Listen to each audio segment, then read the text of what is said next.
Shoutout po na simple. Good morning. Happy Sunday. Maulan po ngayon. Maginaw. Masarap matulog. Mahirap bumangon. Kaya naalala ko itong aking gagawin. Ito po ay lechon na galing doon sa may pertihan. Ito ay merong pa habol. Parang may binalot pa kami. Binigyan kami. So, gagawin ko po dito ay palagyan po natin ng sabaw. Re-remedyohan natin sabaw. Lalagyan natin siya ng mantumas. Yan. Ito yan.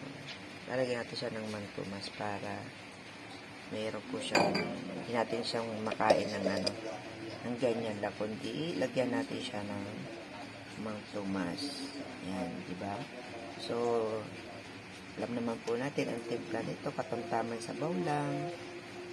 Pakuluan siya, tapos lagyan ng paminta, yan, timplahan, suka, yan, diba? Para meron po tayong sabaw-sabaw, yan, lechon, diba? Siyempre lagyan natin siya ng yan, pirasong bawang na, kasi mahal nga ng bawang. Yung sibuyas, hindi na po ako maglalagay ng sibuyas, mahal ang sibuyas. So, yan po mga kasimple, lulutuin na natin to, ha? Yan, happy Sunday po. Sandali lang po.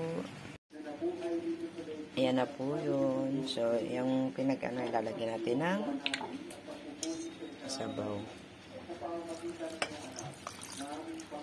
Kasi sayang, malasa yan. Maanghang nga. Ito ay adobong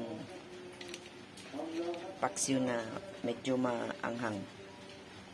So, ayan po mga kasimple. So, may timpla na nga po yan. Daon ng laurel, tubig, at yung sauce ng mantumas, takaya ng paminta. So, buo po yung, durog po yung nilagay ko kasi minsan nakakain po yun. Kaya maikip po yung durog na ang titimpla. Yan. So, ito, syempre, pakukuluan po natin ang pakukuluan. At, mamaya po natin lagyan ng konting suka. Ay, may suka na nga pala ito. So, isang timplahan na lang po yan. Yan. Tapos, konting sugar. Yan.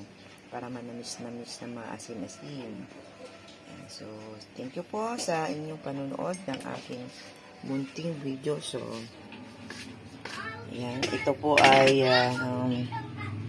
atin na pong isasawa. Thank you po and God bless and happy Sunday po sa atin. Yan, mag-church po tayo every Sunday po. Salamat po ng marami. Pagpalain at shoutout po sa aking lahat. Shoutout po sa Team Prongkong. Yan, Kalatia, Celine, and Mama Noli sa lahat po. Yan, shoutout Kabutoy at ang aking mga tatay. Sa YT, Tatay Ruben, and Tatay Adams. At ang aking mga kumari sa Japan. Si Maring Lovely and Nati Place. So, maraming po salamat and happy